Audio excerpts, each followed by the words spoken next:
All right, we're gonna get started. Just so you know, as we jump in here, the blue lights are not for ambiance to make me look like Aquaman, as much as so you can see the screen more clearly, so you can actually see the photos and the information that we have there. So I've actually done. If you can go to the first slide, I just want to run through what we're going to be going through tonight. You can just click the down arrow. Actually, that should do it. There you go. So I'll open in prayer. We're going to look back at basically the entire opening process for Kittery, just to kind of refresh our memory of what happened there. Look at this past 2018, essentially from the September opening to the end of the year. We're going to talk a little bit about looking forward, and then we'll have a time for questions and answers. When we do that, I'm recording this for people who aren't here tonight. So when we do that, Paul is going to come around with the microphone. So even if you say, "Oh, I don't need a mic," just please take the mic so we can actually hear your question, and the other people can hear the question as well. And then we'll close in prayer. So if you have questions as we're sharing tonight, you can just jot them down, and we will loop in at the end. Okay, one more slide forward would be the opening prayer slide. So let me pray, and we'll ask God's blessing upon our time together. Father, your kingdom come and your will be done. That's what we desire more than anything. We want your purposes and plans accomplished, not just in our lives, but in the life of our church family. And so to that end, God, we give you this night. We give you this ministry. We give you this church building. We give you this church family. All of it is about you. And so accomplish what you want today and in 2019 and in the years to come. We always want to be thankful, God, for the fact that you've included us in your mission and what you're doing in the world. And I pray you'd press us to be faithful, and you'd also reveal yourself to us so we could be overwhelmed with the goodness and joy that you offer in this whole process. And we pray in Jesus' name. Amen. Amen. Is this cutting in and out? Yes. Okay, well, we'll see. Maybe it's the batteries already. No, it's doing it on. Was it? Yeah. Okay, well, I'm going to change the batteries just in case. So I always want to start with the core stuff of what we're about. We talked about this on Sunday a little bit, but just a reminder that we as Bethany Church are all about disciples making disciples. That's our mission. That's our vision. For me personally, when people say, is that your purpose? Is that your mission? Is that your values? I always just say, this is what we're about. This is what makes us tick. This is how we operate, is thinking through the mindset of disciples making disciples. If you go to the next slide, just to give us a definition here, a disciple is a person who is growing to love God and love others by putting God's truth into action. And we particularly talked about putting his truth into action because in the world, in various times, but in particular in our culture, when we say it's just about loving God and loving others, the world can define loving others or loving God however they want to. And so we're saying we need to put God's truth, Scripture, into action to learn how to love him and to love others. So this is a disciple, someone who's growing in this area of loving God and loving others. That's a person who is becoming more and more of a disciple. You can go to that next slide for me. So we exist as Bethany Church because of this. We have a purpose, we have a mission, and it is about becoming disciples, and it's also about making disciples. And just to kind of go back and think about Kittery Point, the reason that Bethany Church as an organization across multiple campuses even considered the option of taking Kittery Point as a campus was because we believed this would help move forward the gospel-centered, kingdom-oriented mission of disciples making disciples. This was not to expand the kingdom of Bruce Boria. This was not to give people an opportunity to be like, well, now I don't have to drive as far so I can save gas. This is a mission. This is a mission that we're engaged in because we want to see more and more people come to know and love Jesus. So what does that look like? So let's take a look back. If you can go forward one more slide, Don. Let's go back to 2015. So this is many years ago. Pastor Matt Glad, who is the pastor here, approached a variety of churches, including Bethany Church, and said, hey, we have this church. We're not able to sustain it. We would like to pass it on to somebody else if they will commit to keeping this to being a Bible-preaching, gospel-centered church, not buy it and raise it and put up an apartment building or something like that, right? So we want to keep it as a church community, church family. So we approached that opportunity. We did our due diligence to make sure that the walls were structurally sound and all the details. There wasn't, $500,000 of loans on the or liens on the building. May 2016, we vote as a congregation across the Raymond and Greenland campuses to move forward. And June 30th, 2016, we accept the deed, so now we own it. As soon as that happens, we start gutting the building, cleaning out all the stuff that's in the building, and start the process of moving toward construction. We contract Gruen Construction. They sign, the work commences. 2017, and I'll show you some pictures here in a minute, We have our prayer and wall signing where we write scripture all over the place. Work continues through the winter, including digging up the outside. If you remember, we put in a water line that we didn't think we were going to have to do, and then we did have to do in the middle of one of the coldest winters on record, so that was fun. March 2018, we're continuing moving to carpeting and painting.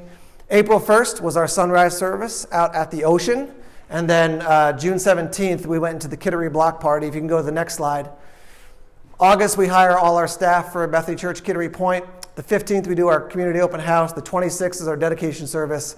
And September 9th was our first service here. So I just want you to think that went from 2015 to 2018, that whole process. And so it took a long time to do that.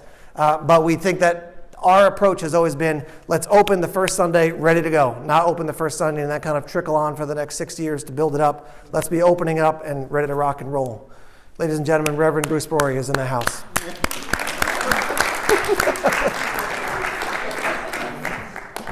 This has been recorded too. I'm going to put this on YouTube so everybody knows you arrived. So, all right, if you can go to the next slide. I just want to go through some pictures and kind of recap where we've been. So this was our sign out front said the future home of Bethany Church, which is now the full-fledged sign. If you can go to the next slide. This is us signing the contract with the Greenland company to make it official that they're going to do our construction for all the work here at Kittery Point. Those do look like good muffins. Moving forward, we had the process of receiving the deed, and then we had our final worship service here. I don't know if you had a chance to attend. If you were here, the place was packed out. There were actually people out in the foyer, or the narthex as it's often called, because it was so filled in here, and it was about 500,000 degrees as well. We actually had communion that day, and they did not have enough, so they were scrambling around trying to find grape juice and bread and things like that. So that's Pastor Glad up there on the platform. If you can go to the next slide. So this is the work. I'll look at some of the original construction work. What you're looking at here is looking out into the annex. That's them taking the organ down.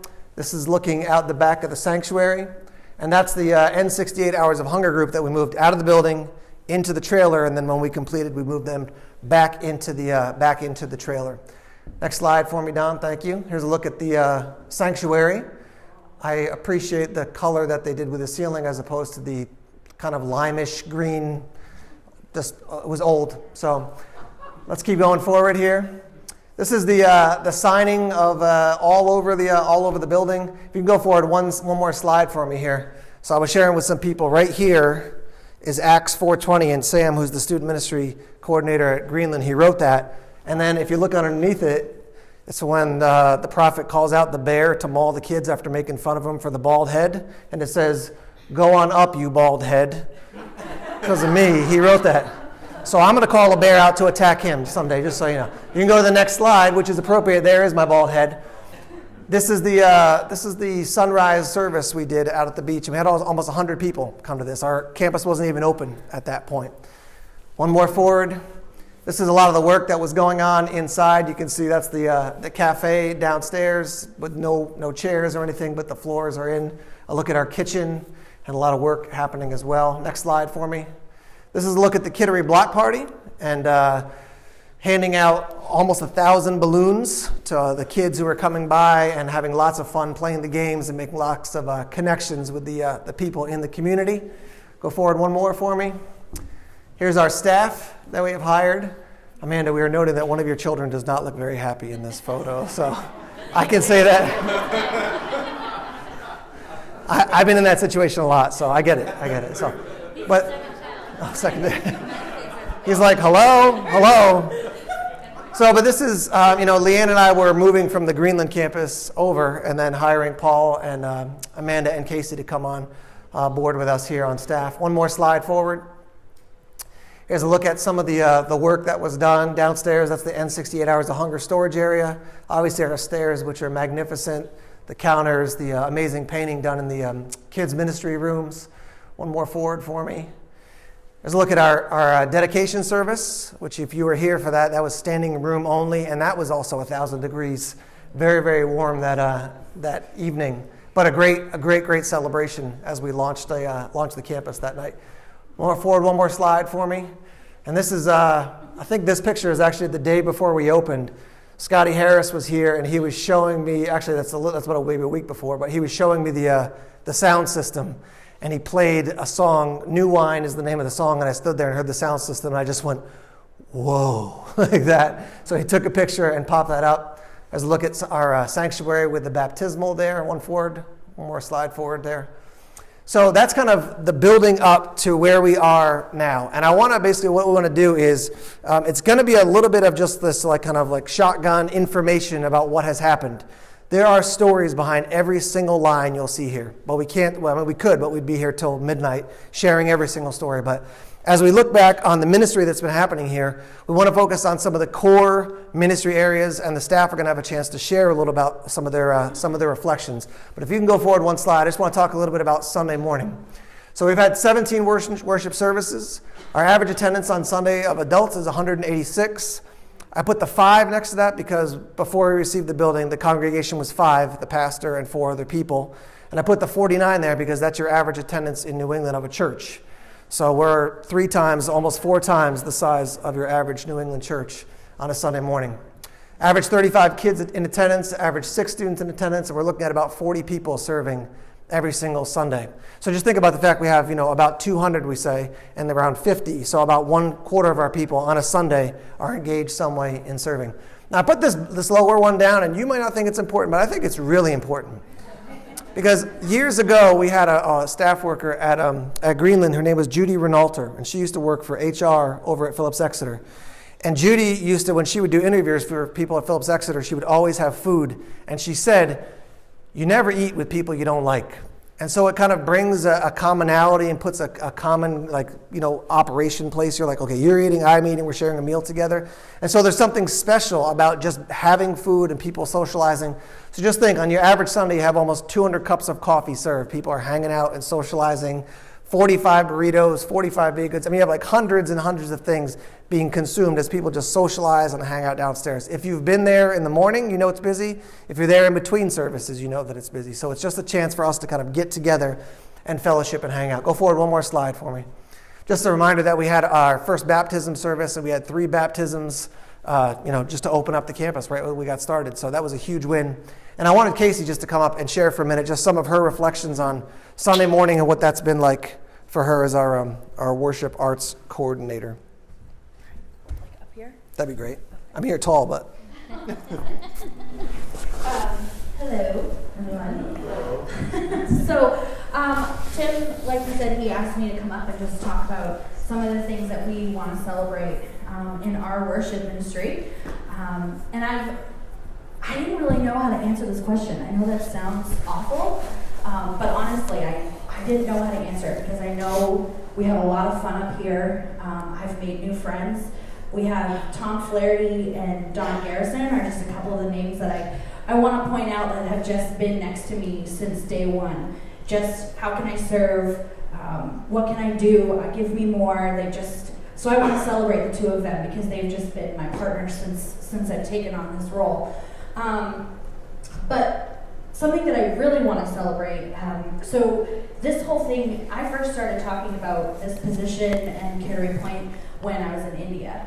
My first trip there, I remember I was sitting on a bus with Linda and Jean Bullis, and the talk of Kittery Point was happening, and things were kind of stirring up, and they started talking about how there was going to be a need for a worship leader, and I was like, oh, no.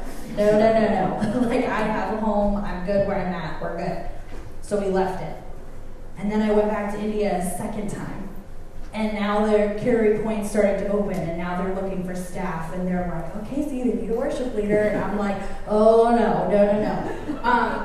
But one of the things I got to experience in India was worship like I've never experienced anywhere. And I was in a room with no electricity, no air conditioning, no nothing, and I just got to see these people with nothing, literally nothing, coming together and worshiping in a way that I don't even have words I don't even have words for it. And so when I started talking to Tim about taking on this position, he had asked me to write a theology on worship and what my theology was and what my beliefs on worship were. And I actually pulled it up just a little while ago, just to kind of go back to what I wrote. And I wanted to share that with you. One of the questions that he asked was, why do we worship in song? And all I was thinking about was my trips to India, how we were coming together to sing, and just how that really united everyone. Just the music and just singing in general just united everyone. And what my answer to him was, we worship in song because it's been proven in the Bible that God's people sing.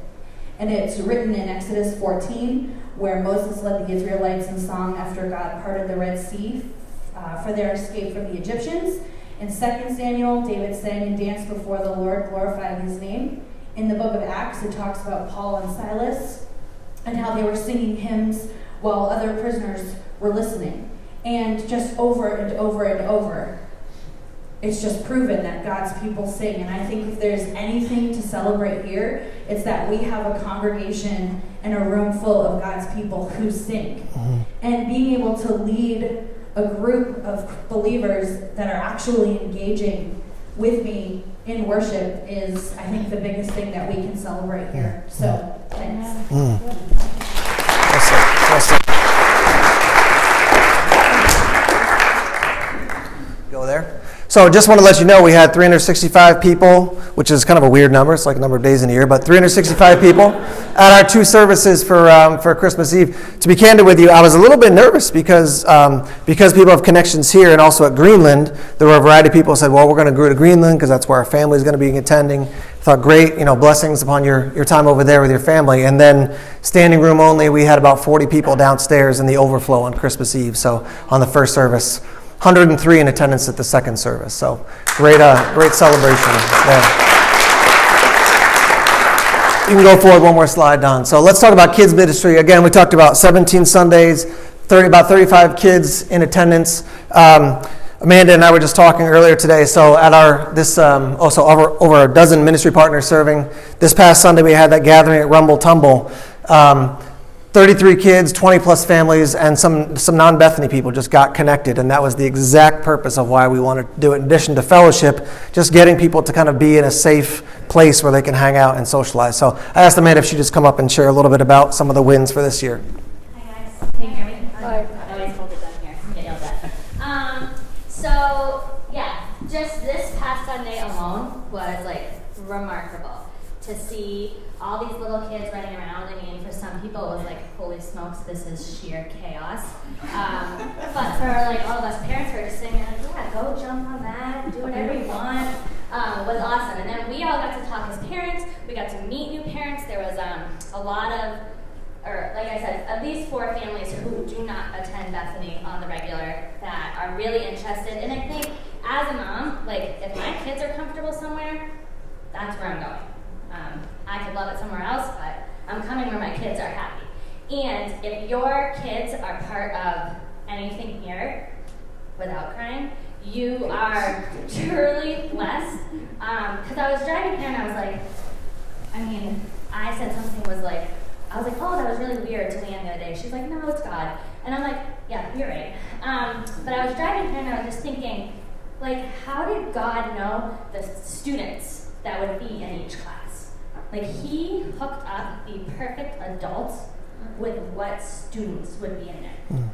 We have a nursery of like littles that are just running around and crawling around, and he puts in a couple that put it on their heart to bring children in as fosters, who want the wife delivers babies for a living. Like, clearly she likes babies.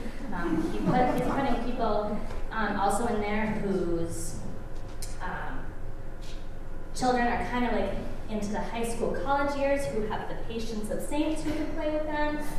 Then you go into the preschool room where it's like herding cats. There's no method to the madness. And he puts in people who don't take life too seriously and can just enjoy the moments and take it all in.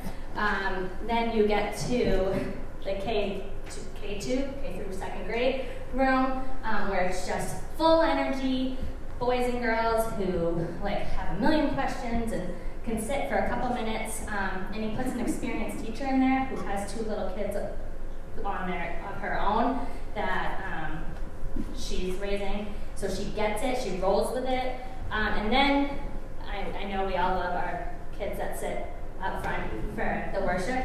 But then he puts people in there that are so far on their journey that they're like, here's the bar that we want you to reach. And the kids are jumping to reach it. And then they're coming to me saying, well, we want more. And I'm like, I mean, okay, let's do more. So I just think Kittery is blessed for the adults that they have in those rooms. And then we are truly blessed for these children. We truly are living out disciples, making disciples. A handful of children serve in other rooms. So they're here for 2 services and they're serving in other rooms. So I know my son, he's like, oh, let me in the baby room. We let him in there. The Walker's children serve. The Boulisses, they all are serving in other areas. And it's just like remarkable to see that's on their hearts already, and it's because of this small church community feel. So that was it for me, right? I mean, I can talk for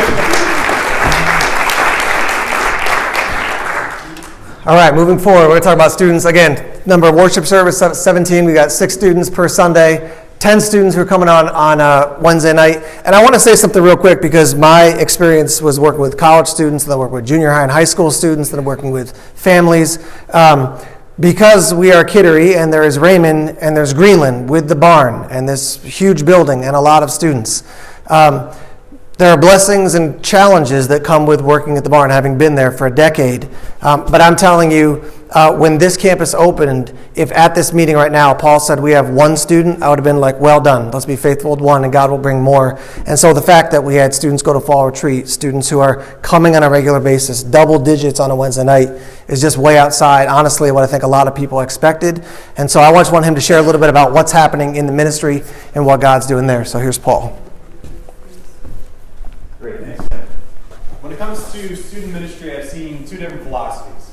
The first philosophy is, let's bring in any sort of like fancy lights. Let's just do fancy things. Let's have all these great events. Let's do pizza night. Let's do this. And then, oh yeah, I forgot, we have to preach the gospel somewhere here. So let's throw it in there for like 2 or 3 minutes at the end and cover our bases.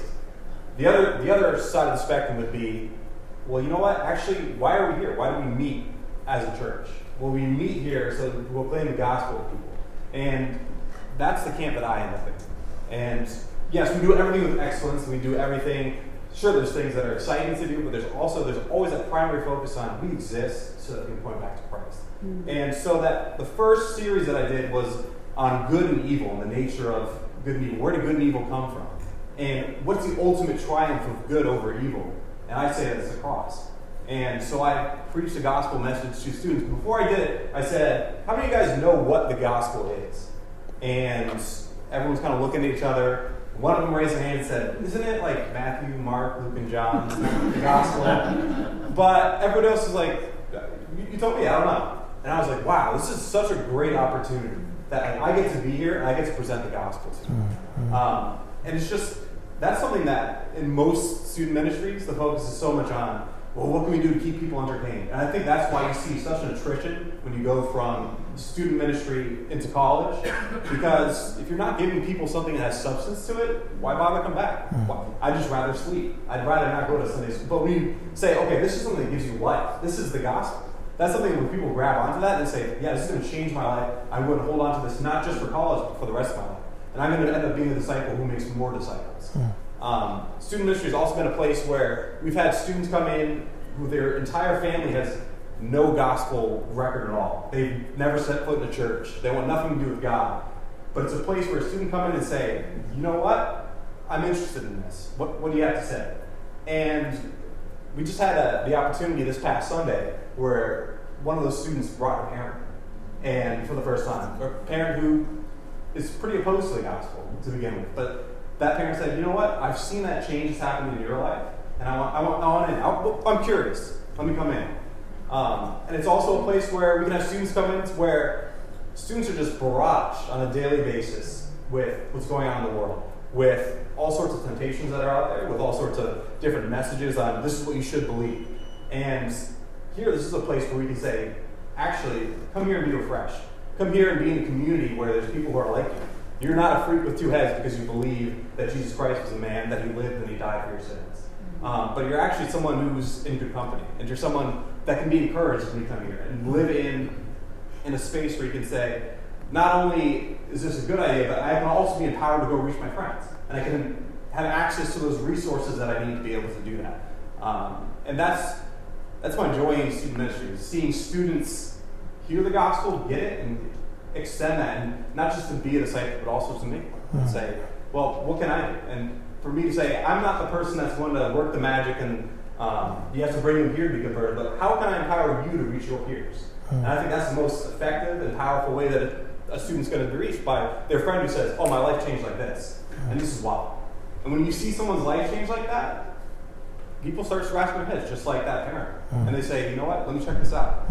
And I'm just excited moving forward as we get to engage with more students. We get to say, come and be part of what we're about here. Good word. Good word. Thanks, man.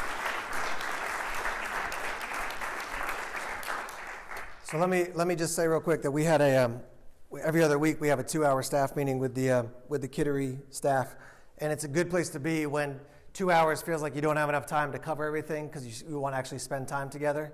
So I don't know if you, but I've been in some meetings where you're kind of like, you go and you're like, and how long do I have to be? So I can take a bathroom break, then a coffee break, and then I'm out of here. And it doesn't feel like that. And I hope you can hear like the shared heart amongst the staff. And I know Leanne and I have worked together for a decade, and we're in the same place. This is what makes us tick. And so we're excited for it, and we're excited to share it with you guys. And that it's not us, it's us.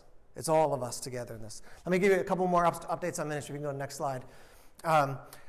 I was going to have the different ministries. Tanya's been leading MOPS. I was going to have the different ministries come up, but then again, we'd be here maybe till Jesus came back. So I want to kind of speed through some of these other ones to give you some, to look to 2019 as well. But just to let you know, so every other Wednesday, the mothers of preschoolers groups is meeting here. They were doing play dates before the building was open. They were having play dates out at the playgrounds, and people were coming together, getting connected there. We had a small team of them go to the national conference. It was in Louisville, right? It was in Louisville? In Louisville, Kentucky. So they went there for more training and preparation. They've had about 10 MOPS meetings this fall. They've had Mom's Night Out, a wrapping party for Christmas. I mean, just a lot of time together. And I jotted down some of my observations, and I was texting Tanya and said, can you tell me what you think some of the wins have been for the year with this Mothers of Preschoolers group? And one of the big things is that they're just doing life together. And I say just, but I shouldn't say just. They're doing life together. It's not just coming in, we spend a couple hours and we split. But I was there for one time to just introduce myself and one time to share on the topic of friendship. And you actually see the bonding that's going on and the conversation and the depth and the community. And that it's not just happening in the building, it's happening when people leave as well. Obviously, if you have been a father or a mother or a round mother who has young children, that could be a very challenging stage of life. And so just to be together and encourage one another and strengthen one another and say, you're doing okay. And then, where the opportunities arise, to have the focus become explicitly and clearly about Jesus and how God is changing lives and how he's inviting other people into that. And so we've got kind of this trickle-in process where you have some people just coming to the MOPS event. You have some people who are starting to bridge the gap and come and check out other things that Bethany Church is doing. And we see MOPS as a great on-ramp to get people connected to what's happening here.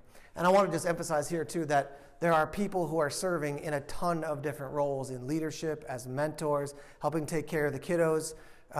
You just sent me an email today. I haven't even had a chance to read it yet, but one of the challenges is just having enough bodies to take care of the kids, because there's so many people who want to come and get connected.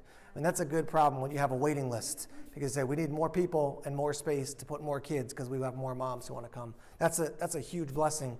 And that wasn't 2 moms the first week and then 6 moms the next week. We opened the doors and just a flood of them came in. So it's been a huge, awesome opportunity that God's placed before us. Let's go forward one more slide here. Just to give you a quick summary of our Wednesday night programming. We had about 50 adults attending, about 10 students. We had childcare available during that time. I asked people at the end of that time, what was your average drive time? And most people said about 20 minutes.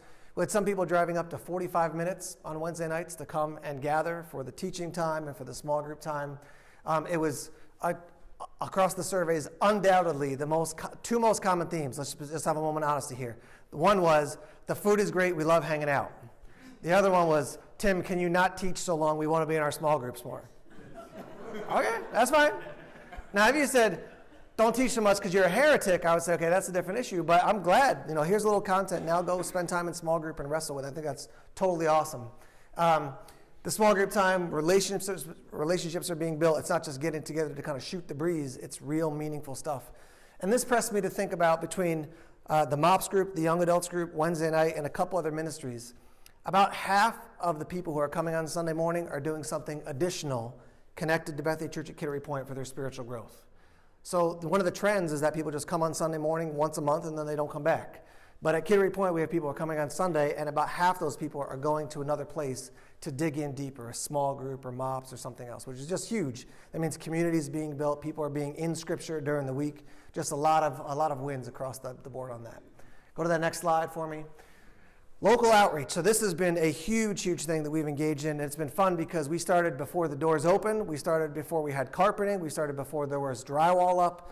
And so we've been doing that in these little kind of touches into the community and really are building some great partnerships and relationships. So before we even opened, we had some homemade cookies made, and people went around to our neighbors and handed out cookies just to say, hey, we're new to the neighborhood. We're glad to be your neighbors here. Snacks and drinks donated to the fire and the police stations to say, hey, you guys are working hard. Here's Gatorade and snack and other things for when you're working those long shifts. We had some people go and serve at the Kittery Community Center, just being gophers, just running for the auction, delivering things and taking care of some little tasks there. We had a winter clothing drive. I think I shared this before, but dropping off dozens and dozens of boots for the nurse. And just providing for some of their needs that they have, in addition to coats and hats and things like that. And that started to build our relationship with the Mitchell School. Obviously, end 68 Hours of Hunger, still in the building. We moved them out into the trailer. We moved them back in when we were done, and then we did the food drive to the point where they were like, we're good. Please don't give us any more food. We don't have any more places to put it, which is a good spot to be in, obviously. The Kittery Block Party was a huge success. We had about 50 people served there. We've had 6, as I'm counting 6, where's Deb? 6 meals, does that sound right? 6 meals served to the schools in Kittery. So like parents, our teachers have parent-teacher conference, so they can't go home to eat and then come back. And so we've brought in a meal to serve and just say, here, blessings, eat your meal, and then you can have the rest of your conference. We had a opportunity to serve them a meal, give them gift bags, give them gift cards. We served a meal to the fire department here in the building. They just walked across the street. We fed them, hung out for a little bit, and they went back on their way. Provided breakfast. This is probably my favorite one of all because whoever says thank you to the Postal Service, right? Like when you show up at the post office, you're like, I like to talk to a manager. They're not like, oh, it's not for attaboy. It's for like, what did we do wrong? So we just went as a representative of Bethany Church and said, hey, thank you for what you're doing. Blessings upon you. And they were like, that's it? Like there's no issues? Like, so that's just, to me, those little touches make a huge, huge difference. And then because we built a relationship with the school, like I got an email from one of the counselors who said, I hope this isn't overstepping the bounds, but here's a particular need we have for a particular family. Do you think you could meet this need? And we said, absolutely, of course we could. And people just jumped on it and responded to the need. And that's a trust relationship, that we're not going to say, yeah, here's the backpack and stuff, an audio Bible in there too, just like we're going to meet the need. And when you open the door to talk about Jesus, we'll walk through that door too. Go through one more slide. This is for the Kittery holiday baskets. We had 81 gift cards come in totaling over $1,000 to meet some of the needs for the Kittery holiday baskets, which is a community outreach here. And then I put 2 little stars next to the New Hampshire Foster Care and Samaritan's Purse just because they aren't Kittery proper. But again, getting foster tags for 35 kids in New Hampshire and then 175 boxes from Kittery Point Bethany Church going around the world to meet kids, to bless them at Christmas, and to share the gospel with them. So again, this has all been in these little pockets of things, not like here we're doing one huge event. The block party was that type of thing, but these little moments where opportunities have popped up. Go forward one more slide for me. Just a couple more things to summarize, and we'll turn the corner here. So LIFT is our young adults group, and I just put, first of all, we have young adults. Like that is a win because a lot of churches in New England don't have any young adults. And we have young adults who are here, and we also have young adults who are coming from other churches here because, hey, this is the place to go. And we're not trying to headhunt those young adults and say, hey, leave your church and come here. We say, if this is a place you can come and gather with other young adults, awesome. Come here, hang out, and then go back and bless your church. And so since LIFT has started and been in the building, it's doubled in size for this particular campus. 8 to 12 people meeting for their small group time. And it's really interesting because I've heard across the board that some of the people in LIFT I've talked to have said after the teaching time on video gets done and then small group discussion, they move into a prayer time of the guys together and the ladies together to talk and pray. And that's super powerful and meaningful, and it's like real sharing, real meaningful sharing.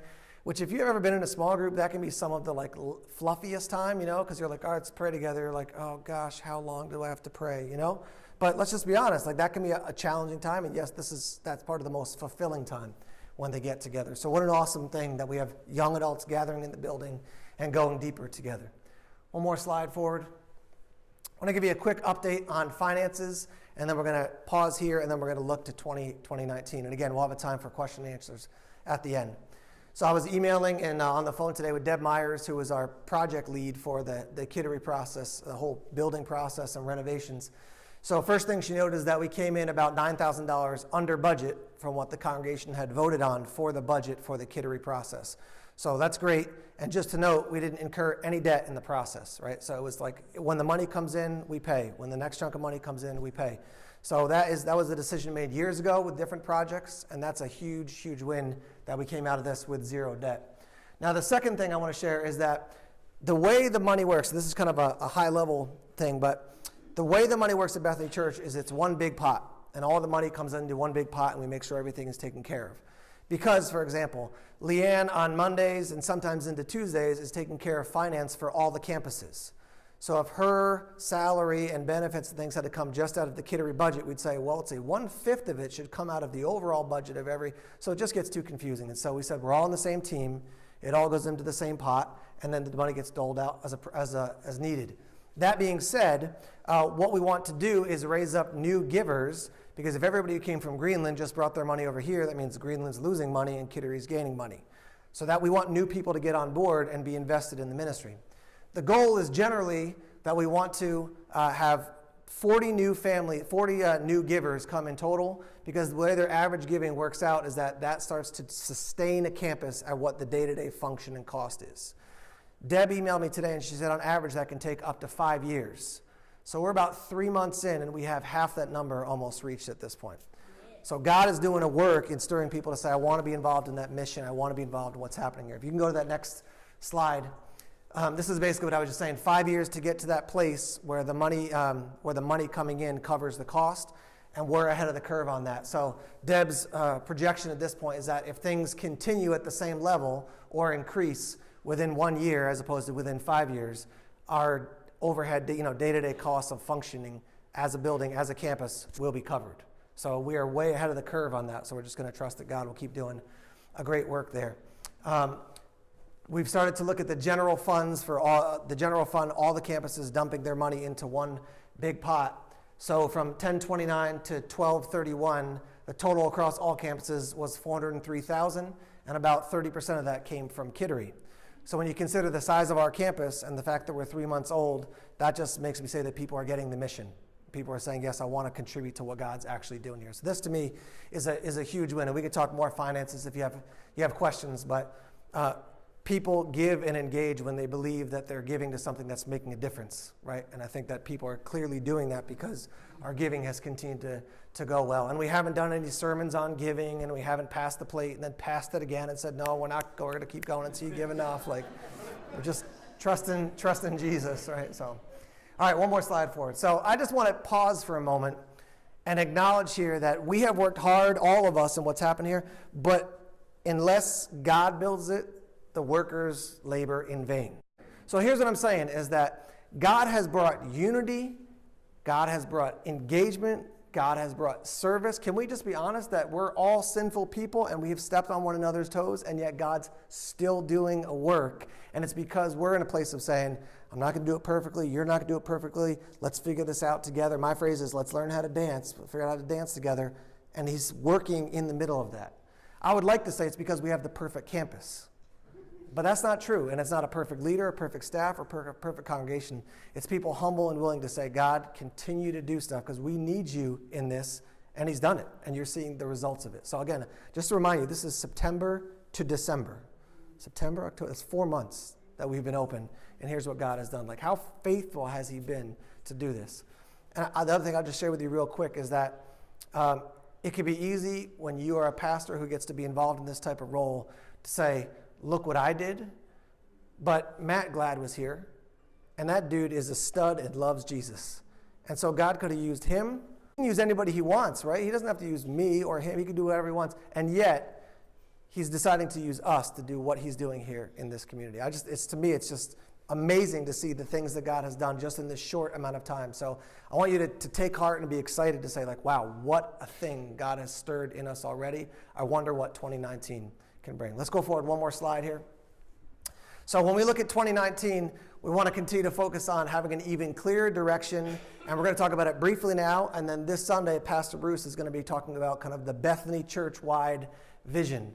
So if you want to ask him questions now to get a little, look ahead, you can ask him before you leave. He may or may not tell you. We'll see. Is the sermon done? Is the sermon done? Yeah? Yeah, okay, good. So okay, let's go forward one more slide. Let me just give you a real quick summary here. Leanne, do you have the cards? Okay. So let me summarize this, and then I want to pass out these cards for you to look at, and then we're going to move right into Q&A here. So Sunday morning, surprise, Sunday morning is going to continue. We're going to keep doing that. Wednesday night, we're going to continue students programs, kids programs. Lift is going to continue. MOPS is going to continue. Our local outreach is going to continue.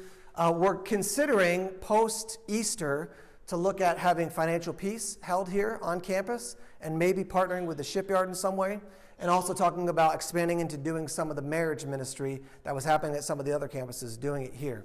I will tell you that partnering with the shipyard has been harder than expected because you need a lot of clearance to get on the shipyard and spend any time there. So you can, like Art Briggs, who's the chaplain there, like if he went and met me at the gate, I could spend the whole day with him, but he'd have to be my babysitter the entire day. Like I can't go off by myself.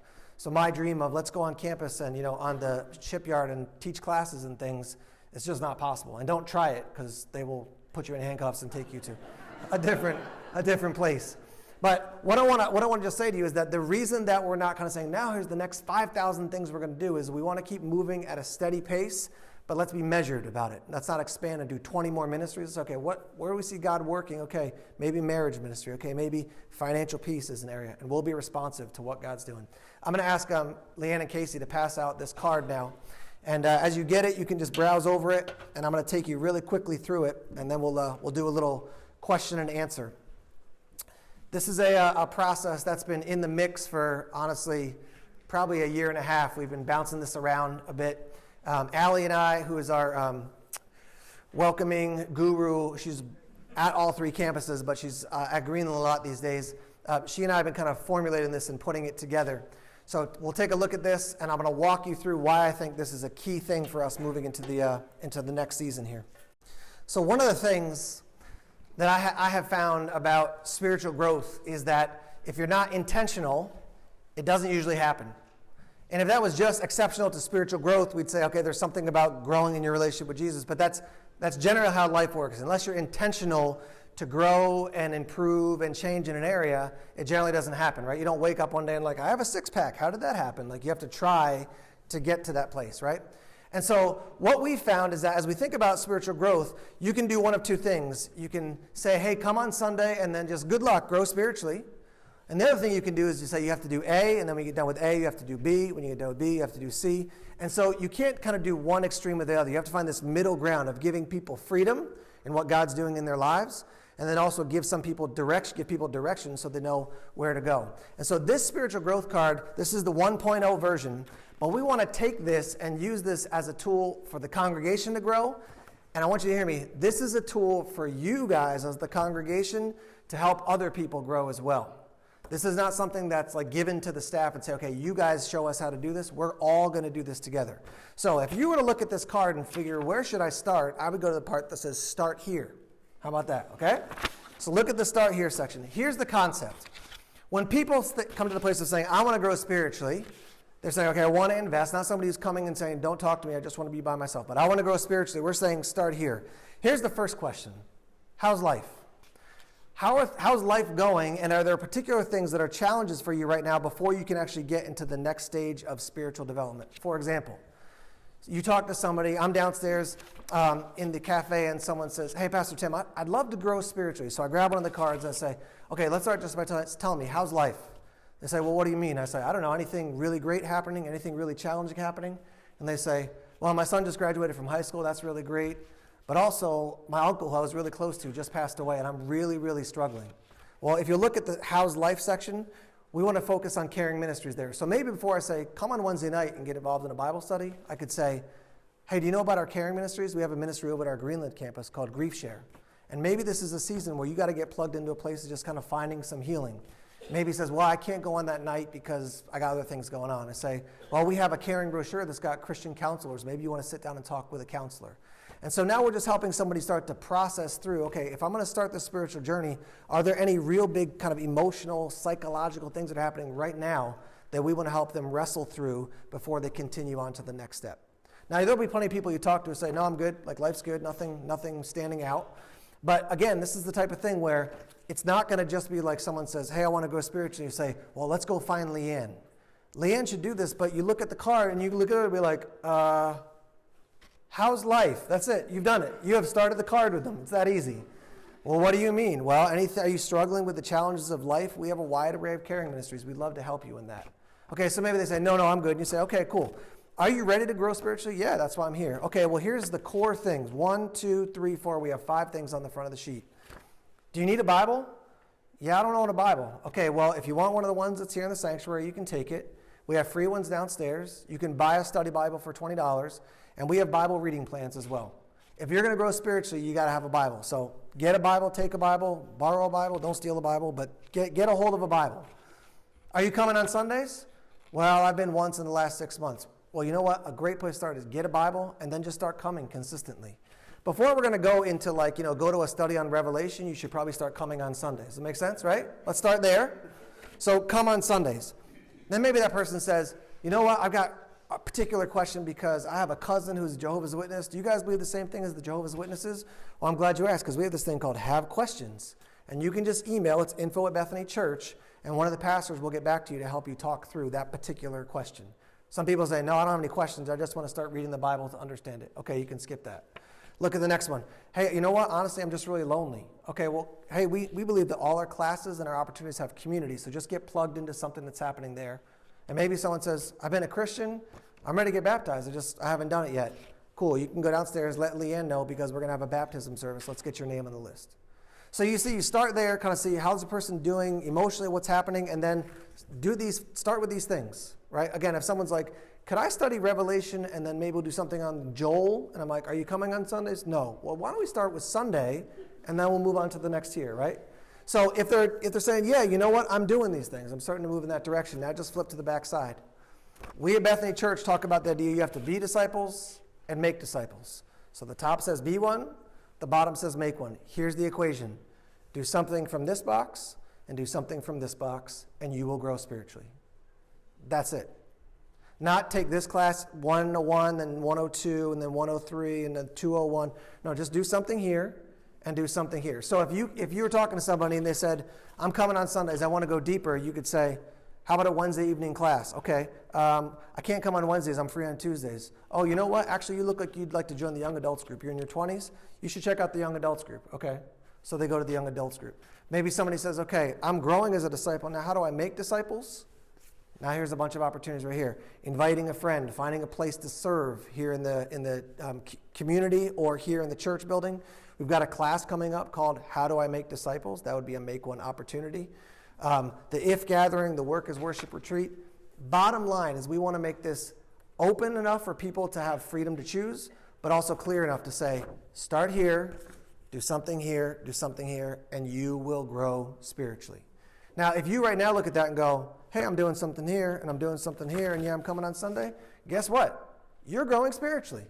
That's just how it works. It's not because we have some magic formula that we came up with. This is just how God has ordained the universe to work. That if I'm attending Sunday morning, reading my Bible, I'm serving somewhere maybe, I'm maybe inviting friends to come with me to church, you're in the process of growing as a disciple and making disciples. It can be that easy.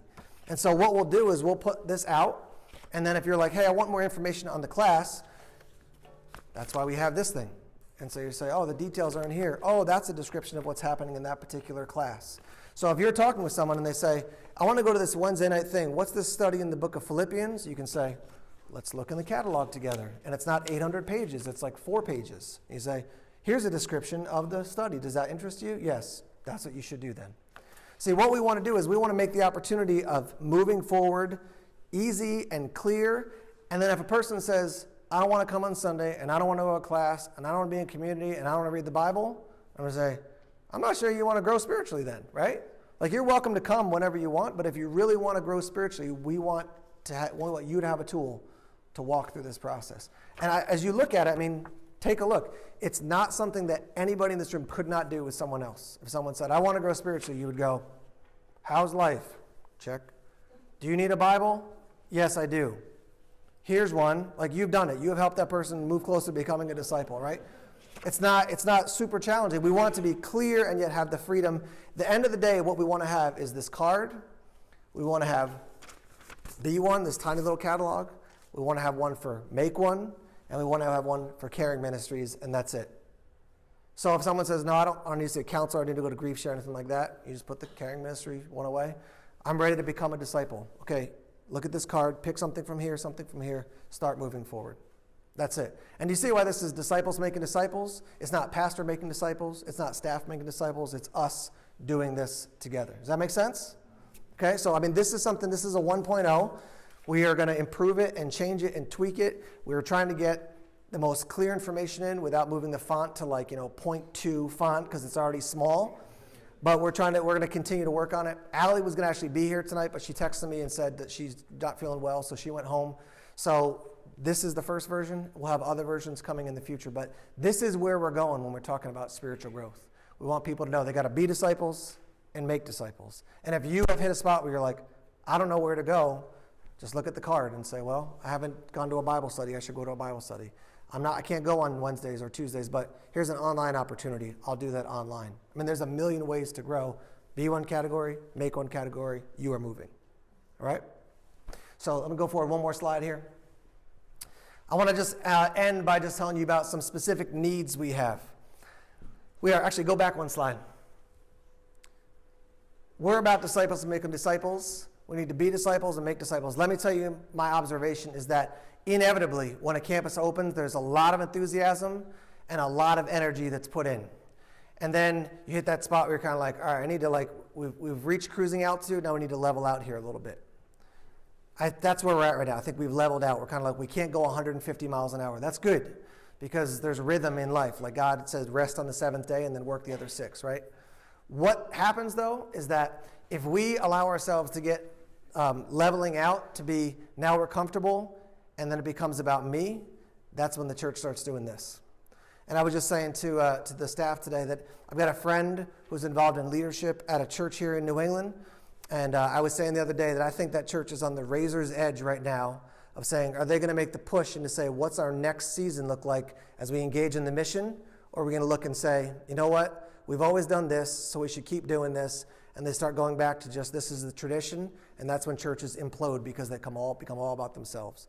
So we have to constantly be looking outside of ourselves saying, how can I serve? How can I engage? How can I give my life away? Because Jesus says when you give it away, that's when you find it. When you lay your life down, he gives it back to you, right? And so I want to let you know about some specific needs that we have here in the core areas of ministry. So Amanda needs help on Sundays and also on Wednesdays. Paul needs help on Sunday and Wednesdays. And the specific needs that you see here are also on a sign-up sheet in the back. When you walk out, it's staring you in the face.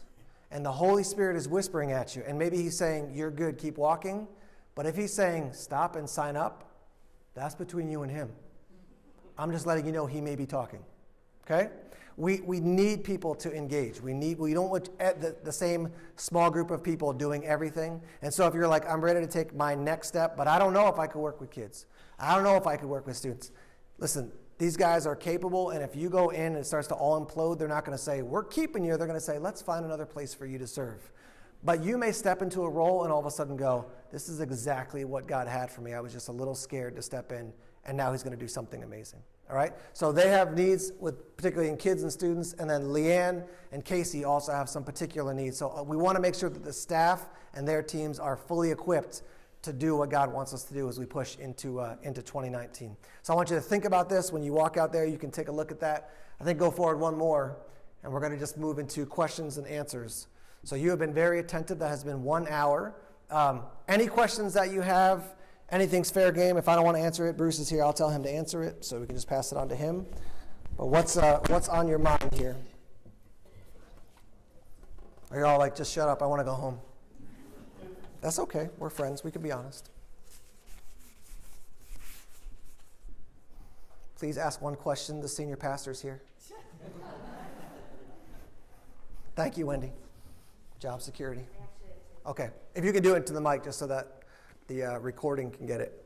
The first question is actually, I've been wondering about this for a while. I asked Leanne, she gave me an answer, but I'm just ready for a cross to be up there.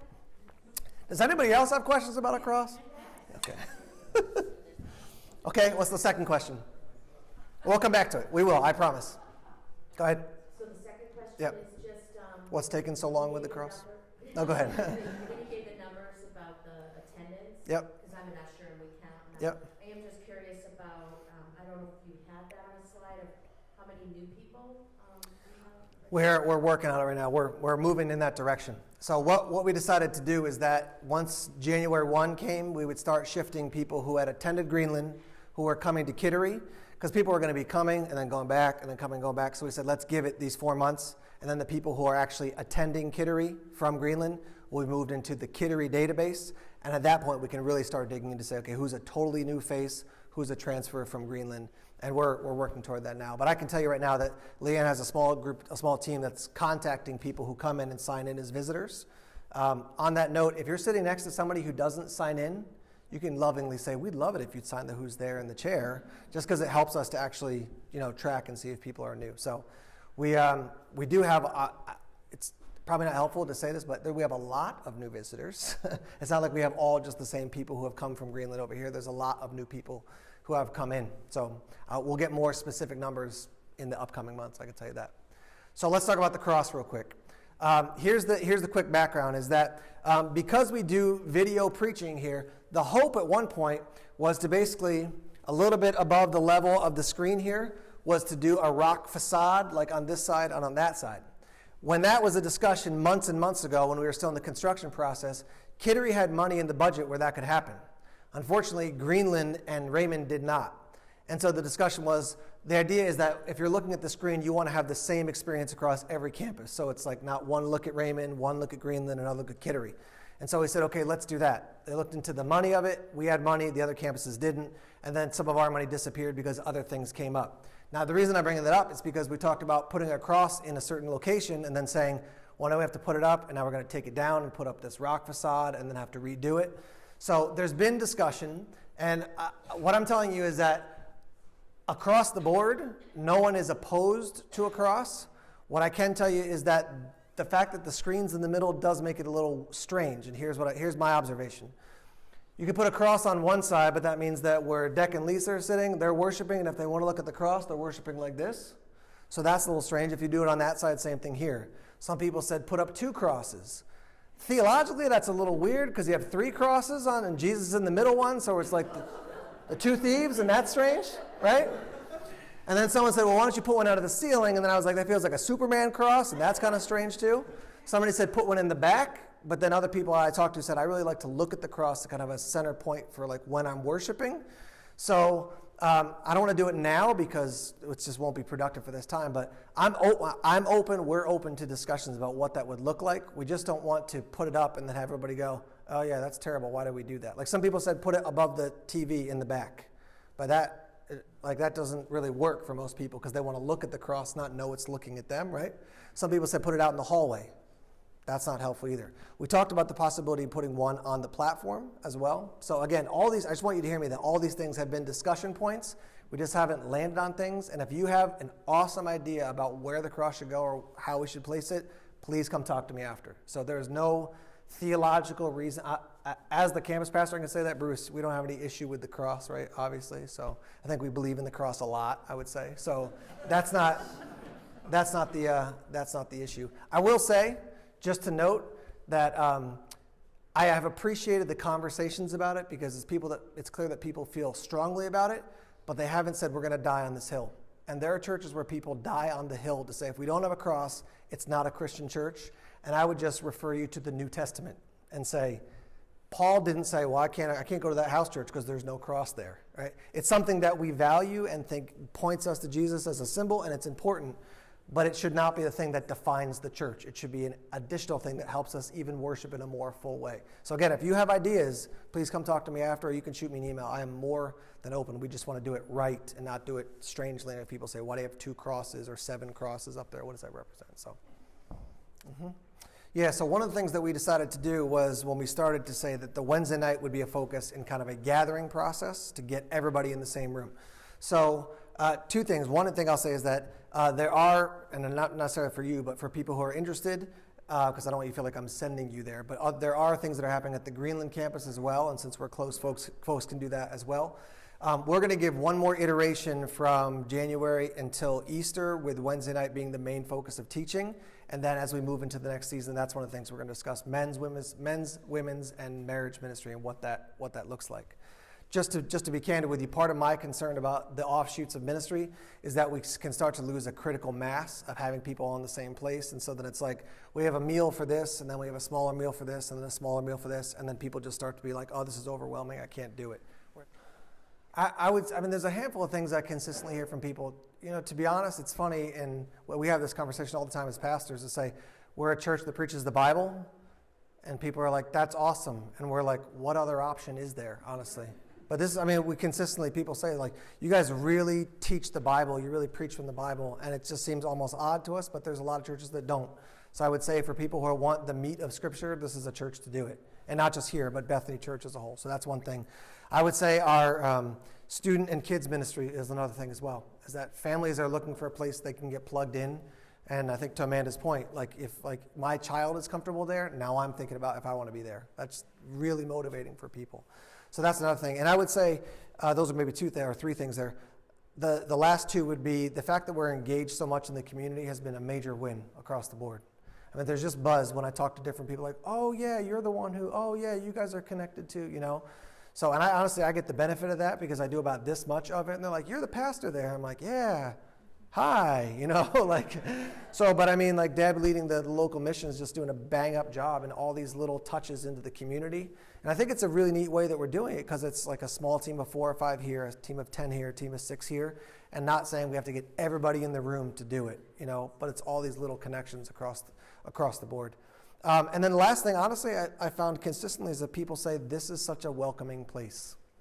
Is that when people come, they feel like I was saying this from the beginning, and I still feel like it's true, that the vast majority of people who come, if they're not asking theological, biblical questions of what do you guys teach, what do you preach, what's your statement of faith, what they're really asking is, can I belong here? That's the real question they're asking. Can I be part of the family here, And so when they walk in, people are nice to them, people are kind with them, they're like, okay, I think I could fit in here. So I think that's something that we're doing well, and so that's why from parking to ushers to greeters, that whole thing, it's a huge lift, but it takes so much, it does so much to get people in and connected. So those are my observations, and I totally forgot your second question. What can we do better? Oh, what can we do better? Preaching's kind of weak, so I'm just kidding. I feel like there's to me, I'm always kind of saying, like, what are the non-negotiables, what are we doing, and then what are the things along the fringe that we can improve. And I feel like the non-negotiables, Scripture center, life together, a center, community center, I feel like we're doing those things well. I feel like the inevitable reality of church life is that as Christians, we tend to lean toward be one and away from make one.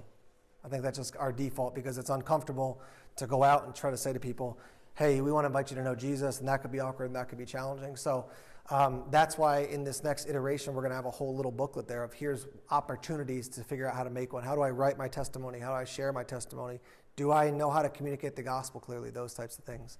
So I think in general, across all the Bethany campuses, I mean, to speak honestly, I think we're a smart group of people, and so we like to learn, all the congregations.